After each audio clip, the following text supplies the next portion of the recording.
So based on what you were just saying, what can we do to be more aware of the subtleties? Because I feel like I know there are signs that are happening constantly, and I just feel like I'm missing them. I must be, because I feel like I need to be patient.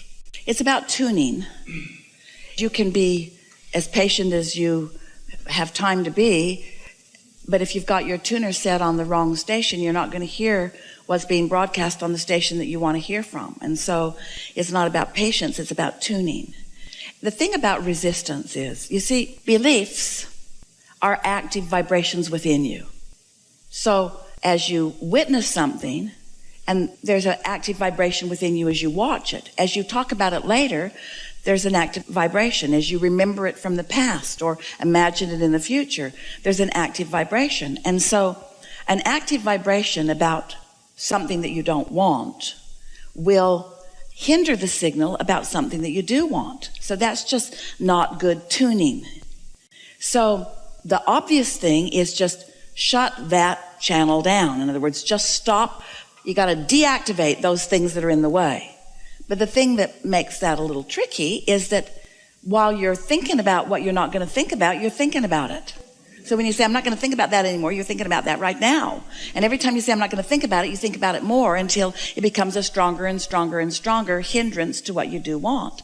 So the only way that we know of to deactivate something unwanted is to focus upon something wanted. But law of attraction gets in your way with that, because law of attraction is so busy responding to the vibration that you've already got active that it makes it almost impossible in some cases to think about the other end of that stick, because this is so dominant.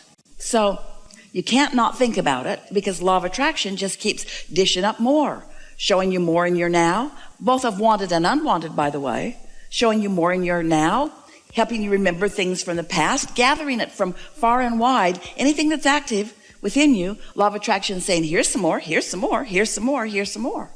So the way we would encourage you to deactivate something is by quieting your mind altogether. It helps when you sleep. But the thing about sleeping is when you wake up, you usually pick up where you left off.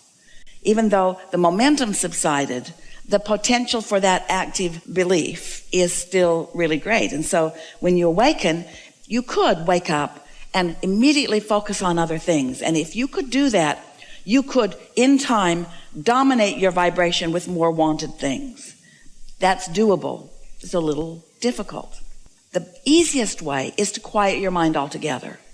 And the way you quiet your mind is by meditating. And by meditating, we mean focusing on something that's not really an active thought. So it requires, or it's helpful, in the beginning especially, to sit in an environment where there's not a lot going on. Quiet room helps. Comfortable clothing, and focus upon something subtle. Like Esther likes to listen for a sound. Hear that in this room? It's the motor of the air conditioning, but can you hear it? And the reason that that's a particularly good thing is because it's usually steady. So if you just listen, just sort of enjoy what your ears can find with that. Or you can breathe, noticing your breathing in and out. Sometimes you can even find a ringing in your own ear or a sound in your own mind. But it's better if it's a steady sound, something that doesn't change and therefore doesn't distract you. And if you will focus there for just a little bit, you'll notice that your body will feel different as your mind sort of winds down, and you don't give your mind an opportunity to pick up on those vibrations that it normally would, because you're focused pointedly on something that isn't interesting but does have your attention. It's not so interesting that it takes you off on tangents, but it's interesting enough because it is something that you can focus upon.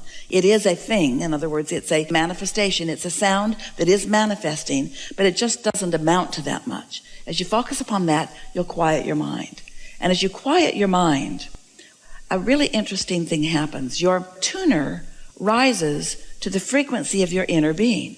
It's like the cork, when you hold it under the water, isn't floating, but when you let go, it does. So it's like letting go of that cork, and your vibration begins to rise, which now puts you in sync. You know how a moment ago we were talking about how there is the point of attraction of your inner being, your inner mind, your soul source, and then there's a point of attraction of whatever you've got going on with your habits of thought.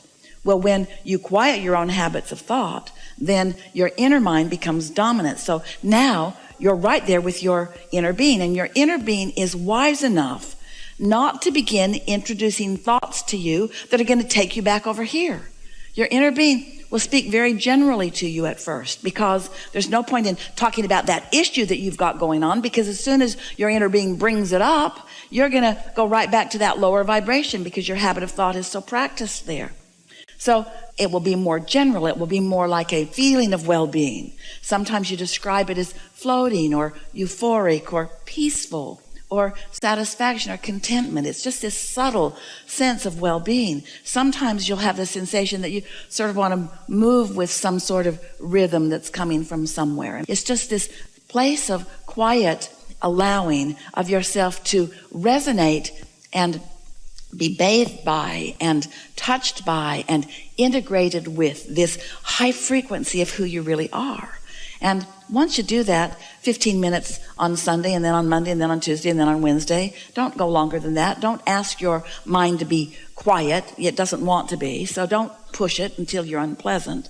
Just try it again tomorrow and try it again tomorrow. It might take most of the 15 minutes to get there. You might only be there a minute or two or three. You might get there and want to stay there a little longer just because it feels so good. But what you'll notice after a few days of that soft allowing of your vibration to rise, you'll begin to receive subtle thoughts, because now you're in the receiving mode. Your mind is not active anymore, so you're not going to be thinking of things. You'll begin to receive these subtle thoughts of your inner being. And the reason we say subtle thoughts is because your inner being is wise enough to know what your path of resistance is. Esther remembers when she was a child, and her older sister would become so frustrated with Esther because Esther never seemed to understand when was not a good time to ask Daddy for stuff. Because Jeannie understood his moods better. She'd been around longer.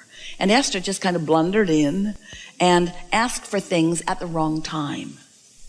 And then, of course, they wouldn't happen. In fact, trouble would usually ensue. And it took a long time for Jeannie to teach Esther, just cool your jets, just wait a little bit. Now's not the time. Trust me, now's not the time. Well, your inner being knows when the time is for you. Your inner being knows when you're agitated about something or when you're open to something. Your inner being knows what your beliefs are about everything that matters to you. Your inner being knows what things you want and what things you really don't believe, and what things you want and what things you're not quite so much in the way of. So your inner being will offer you impulses of thought. And when you receive the thought, you'll think you're thinking it, but you're not thinking it. And you know how you'll notice the difference between whether you're thinking the thought or whether you're receiving the thought from your inner being? When you receive the thought from your inner being, it always feels good. It feels like a good idea. It feels like something that you want to do. It's resistance free. And Esther, at first, when she began receiving these thoughts, she would think, that doesn't seem like a very important thought. It seems like Source would be thinking about more important things. But then she realized that Source is just offering her the thought of least resistance, the thought that she could receive, that she wouldn't immediately begin contradicting with beliefs that are in the way. And so after a while, once you meditate for 15 or 20 minutes every morning so that you've sort of set the tone of that, then what you begin to notice is that you don't have to be in a state of completely quieted mind in order to receive an impulse that's really a good idea.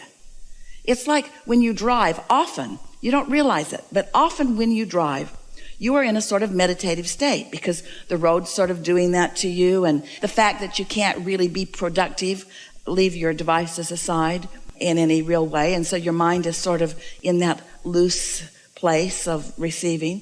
And often you receive an impulse to change lanes or to speed up or to slow down or to take an exit, and that is absolutely a thought that is being generated and offered to you by your inner being, and you are the receiver of that thought. And so if we were standing in your physical shoes, we'd meditate every day.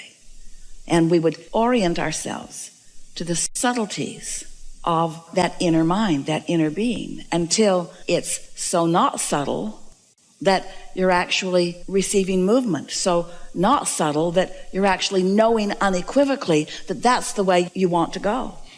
And so I've tried that, and it is hard for me to meditate because my mind is always going so with tons of thoughts. I'm sure a lot of people are that way.